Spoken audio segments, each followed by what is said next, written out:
दिल्ली की मशहूर जगह शालीमार बाग और इसी शालीमार बाग के पास एक पॉश कॉलोनी पड़ती है जिसका नाम है अब्दुल्ला नगर। अब इसी अब्दुल्ला नगर के अंदर करीब 90% पाकिस्तानी लोग रहते हैं। ये लोग यहाँ पर रहते हैं और अपनी बेटियों और बहनों से गलत काम करवाते हैं। यहाँ पर लड़कियाँ इतनी खूबसूरत रहती हैं कि रात होते ही यहाँ पर कस्टमरों की लाइन लग जाती है। कस्टमर रात होते ही इन्हें वहाँ से ले जाते हैं और सुबह होते ही इन्हें यहाँ पर लाकर छोड़ देते हैं। लड़कियां इतनी खूबसूरत होती हैं कि उनके साथ संबंध बनाने के लिए अफ्रीकन और नाइजीरियन मूल के काले लोगों की लंबी लंबी लाइनें लगी रहती हैं। अब इन्हीं लड़कियों में एक बेहद खूबसूरत लड़की जो रात के लगभग 10 बजे के आसपास बिना मेकअप के अपने घर के बाहर खड़ी थी और कस्टमर का इंतजार कर रही थी। दरअसल वो लड़की इतनी खूबसूरत थी कि वो बिना मेकअप के भी बेहद खूबसूरत लग रही थी। अब इसके थोड़ी देर बाद ही वहां पर नाइजीरियन मूल का एक काला आदमी पहुंचता है। दरअसल वो आदमी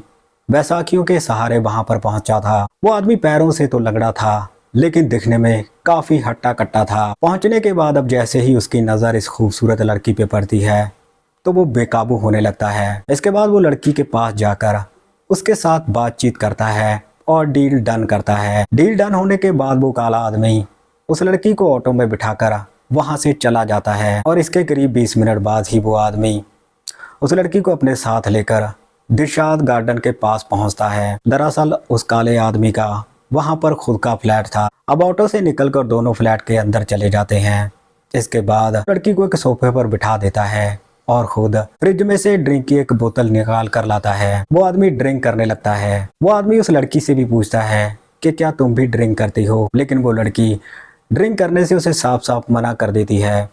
इसके बाद वो आदमी अकेला ही ड्रिंक करने लगता है और इसके साथ ही उस लड़की से बातचीत भी करता रहता है। अब उस आदमी को ड्रिंक करते करते आधा घंटा गुजर चुका था और आधा घंटा गुजर जाने के बाद वो शराब के नशे में पूरी तरह से मदहोश हो जाता है। इसके बाद वो उस लड़की को अपने पास खींच लेता है और उस लड़की के साथ बड़े ही अजीबोगरीब तरीके की छेड़खानी करनी शुरू कर देता है। हालांकि वो लड़की काफी ज्यादा डरी हुई थी।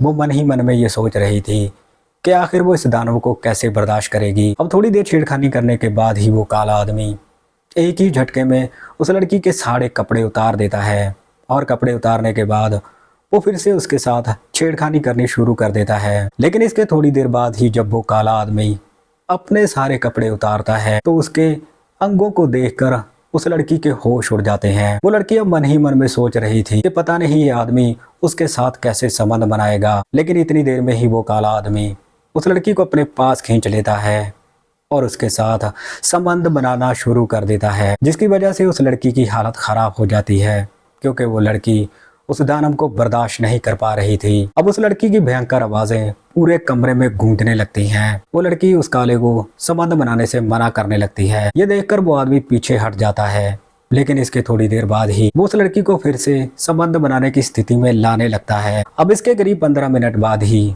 वो लड़की संबंध बनाने के लिए पूरी तरह से तैयार हो जाती है। इसके बाद वो काला आदमी उस लड़की के साथ फिर से संबंध बनाना शुरू कर देता है। अब संबंध बनाते बनाते लड़की की हालत खराब हो रही थी, लेकिन अब कहीं ना कहीं उस लड़की को भी इस खेल में मजा आने लगा था। वो काला आदमी अपनी पूरी ताकत लगाकर उस लड़की के साथ संबंध बना रहा था। करीब आधे घंटे तक वो काला आदमी उस लड़की को बड़े ही दर्दनाक तरीके से रौंदता है और इसके बाद शांत पड़ जाता है। लेकिन सुबह होने तक वो काला आदमी उस लड़की की कई बार हालत खराब करता है। अब सुबह होते ही वो लड़की अपने कपड़े पहनती है। इसके बाद वो काला आदमी उसे बहुत सारे रुपए देता है।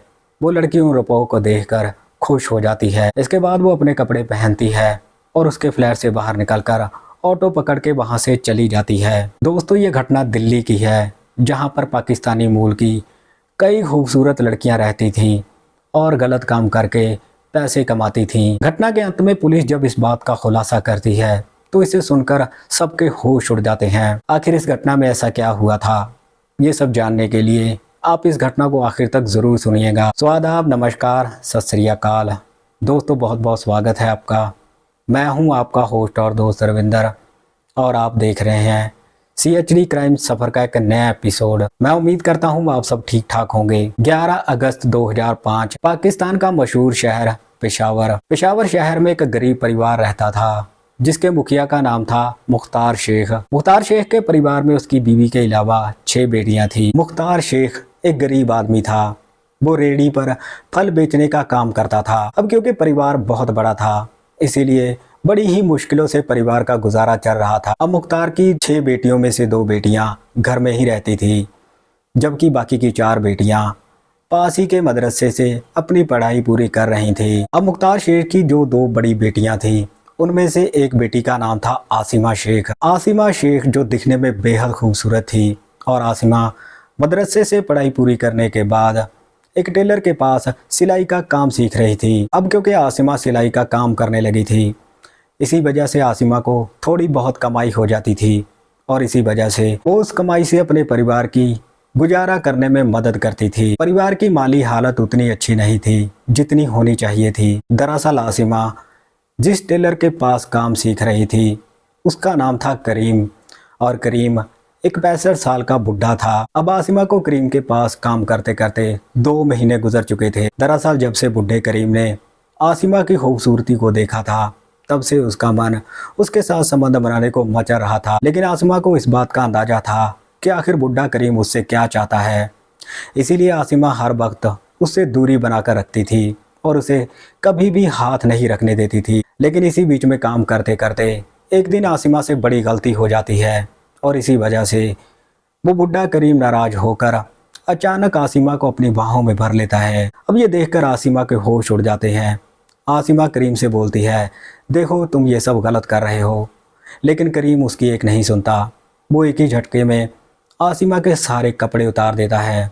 इसके बाद वो उसके साथ छेड़खानी करनी शुरू कर देता है। और जैसे ही करीम को इस बात का पता चलता है कि आसिमा संबंध बनाने के लिए पूरी तरह से तैयार है, तो फिर करीम आसिमा के साथ संबंध बनाने लगता है। दरअसल करीम ने आसिमा के साथ उस दिन ऐसे संबंध बनाए थे कि आसिमा की हालत खराब हो गई थी। लेकिन संबंध बनाने की वजह से कहीं ना कहीं आसिमा करीम की दीवानी बन चुकी थी, और अब संबंध बनाने का ये सिलसिला हर रोज का ही बन चुका था। अब जब भी दोनों को मौका मिलता तो दोनों दुकान में ही संबंध बना लेते थे। अब आसिमा और करीम को संबंध बनाते बनाते 1 साल गुजर जाता है।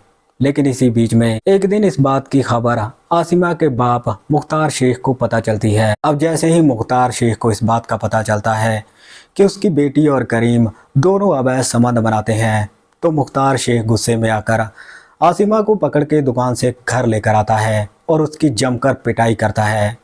इसके साथ ही मुख्तार शेख आसिमा का घर से बाहर निकलना बंद कर देता है। अब आसिमा परेशान हो चुकी थी, लेकिन वो क्या कर सकती थी, क्योंकि उसके बाप का हुक्म था कि घर से बाहर नहीं निकलना है। अब आसिमा को घर में रहते रहते 1 महीना गुजर चुका था। लेकिन इसी बीच में एक दिन आसिमा की एक फ्रेंड का फोन आसिमा के पास आता है। आसिमा की वो फ्रेंड जो दिल्ली में रहती थी, वो फोन करके आसिमा को बोलती है कि अगर यहाँ पर कोई काम नहीं है तो तुम मेरे पास आ जा, मैं दिल्ली में तेरी काम की व्यवस्था भी कर दूंगी और यहीं पर तेरे रहने का बंदोबस्त भी हो जाएगा। तू यहाँ पर इतने पैसे कमा लेगी कि तू विश्वास नहीं कर पाएगी। फ्रेंड की ये बात सुनकर आसिमा उसे बोलती है, ठीक है मैं कोशिश करती हूँ। इसके बाद आसिमा अपनी फ्रेंड की बात अपने घर वालों से करवाती है।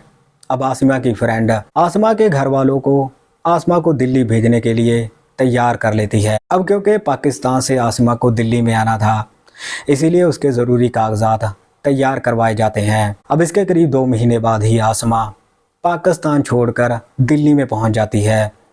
दरअसल आसिमा की वो फ्रेंड दिल्ली के अब्दुल्ला नगर में रहती थी।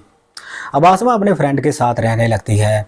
आसिमा को फ्रेंड के साथ रहते रहते 1 महीना गुजर चुका था। लेकिन इस 1 महीने के दौरान आसिमा ये बात नोट करती है कि यहाँ की लड़कियाँ रात होते ही तैयार होकर घर से बाहर निकलती हैं और उन्हें लेने के लिए वहाँ पर कई अमीर लोग आते हैं और सुबह होते ही वहाँ पर उन्हें छोड़ जाते हैं। अब इसके बारे में आसिमा अपनी फ्रेंड से पूछती है कि आखिर ये माजरा क्या है। पूछने पर आसिमा की वो फ्रेंड आसिमा को बताती है कि हम लोग यहाँ पर यही काम करते हैं और इसके बदले में हमें बहुत सारे पैसे मिलते हैं। और तभी आसिमा अपनी फ्रेंड से बोलती है, मैं भी ये काम करना चाहती हूँ। आसिमा की ये बात सुनकर उसकी फ्रेंड उसे बोलती है, ठीक है इसमें क्या बड़ी बात है, तुम आज रात से ही ये काम शुरू कर दो। अब जैसे ही रात के 10 बजते हैं तो आसिमा बिना मेकअप के ही अपने घर के बाहर खड़ी हो जाती है और कस्टमर का इंतज़ार करने लगती है। और इसके करीब 20 मिनट बाद ही नाइजीरियन मूल का एक काला आदमी वहाँ पर आता है। आने के बाद अब जैसे ही उसकी नज़र आसिमा पे पड़ती है तो आसिमा की खूबसूरती देखकर